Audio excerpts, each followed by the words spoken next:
Bonjour Charlie. Bon, comme promis, je vais retravailler sur cette première vidéo puisque je reconnais qu'elle est trop longue, trop de sujets, c'est souvent confus. Il y a même, je le reconnais, quelques petites erreurs. Voilà.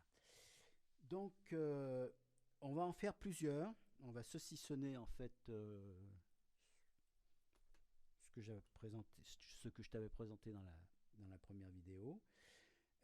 Et on va travailler chaque fois un ou deux sujets et pas plus. Toujours en cherchant à répondre à ta fameuse question, comment sortir de l'impasse du tome basse, hein.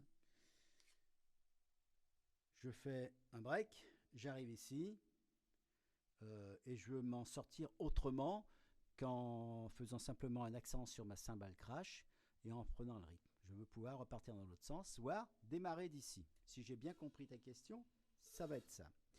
Donc la première solution qui se présente à nous nous amène à abandonner la fameuse règle sacro-sainte de la main droite directrice qu'on a abordée tout le temps quand on faisait des gammes rythmiques.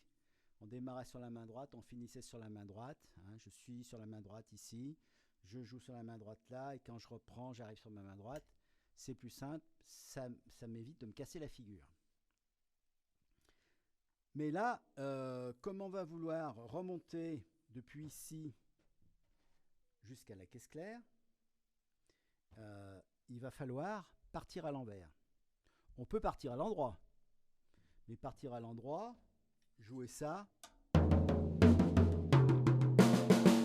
c'est possible, mais on est très vite limité en vitesse, parce que très rapidement, on va se rendre compte que, je te laisse faire l'essai par toi-même, tu vas voir, c'est infaisable. Hormis pour les batteurs et batteuses qui ont une vélocité hors du commun. Ce qui n'est pas mon cas, voilà, c'est dit. Donc, on va abandonner cette règle sacro-sainte de la main droite directrice et on va donc, quand on est dans ce sens, on est sur la main droite. Quand j'arrive là, je vais repartir, j'attaque sur la main gauche. Et donc, il faut que je fasse un petit bricolage ici pour passer de la main droite à la main gauche. Donc, je fais un paradiddle, la première mesure du moulin, en fait, tout bêtement, hein. Tu vois que j'attaque sur ma main droite et je finis sur ma main gauche. Donc, ça donne ça.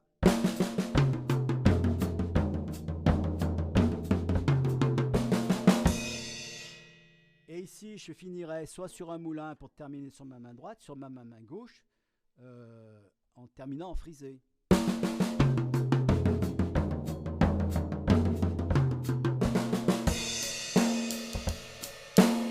Ok ? Donc plus vite, hein.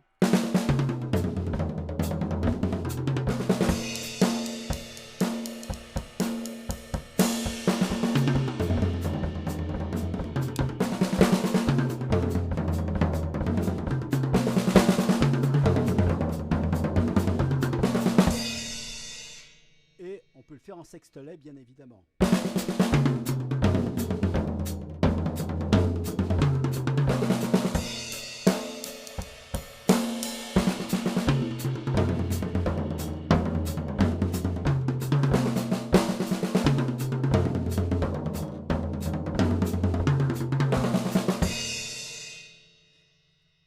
Voilà, donc on va faire une petite digression quand même. Comme on a vu qu'on pouvait repartir ici avec un moulin, on peut remonter en moulin.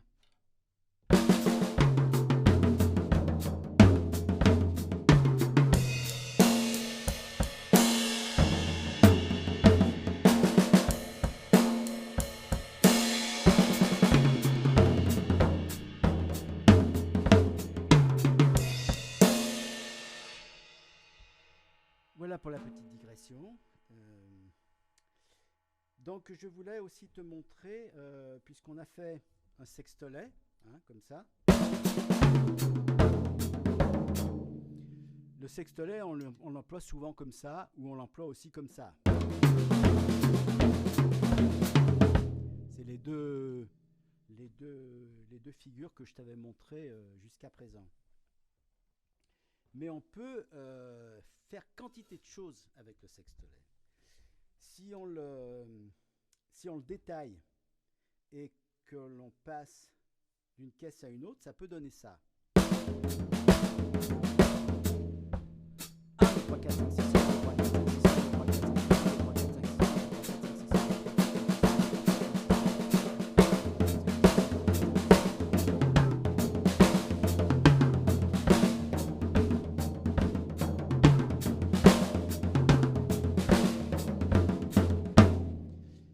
7, les accents que je te montrais tout à l'heure, que je t'ai montré jusqu'à maintenant, tu peux aussi les inverser.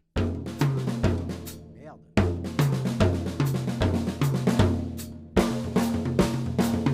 Au lieu de les mettre sur les tomes, je les mets sur la caisse claire. Ou je les mets à partir de ce tome.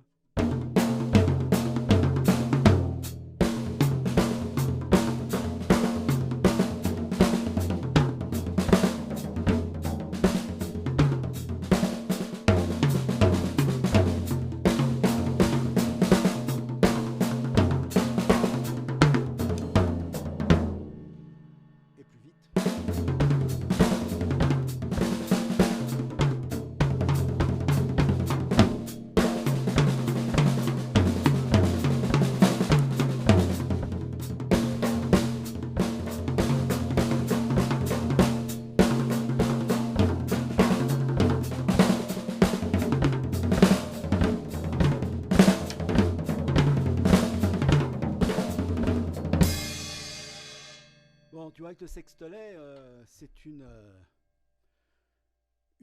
figure rythmique qui est très simple. Hein. 1, 2, 3, 4, 5, 6, 1, 2, 3, 4, 5, 6, 1, 2, 3, 4, 5, 6, 1. Et tu te la balades dans tous les sens. Tu pourras aussi, mettre des accents grosse caisse, caisse claire. On verra ça plus tard, mais tu as aussi ce genre de choses.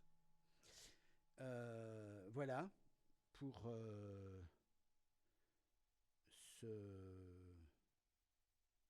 cette première ou cette seconde vidéo. La première, je vais l'enlever complètement parce qu'il y a trop de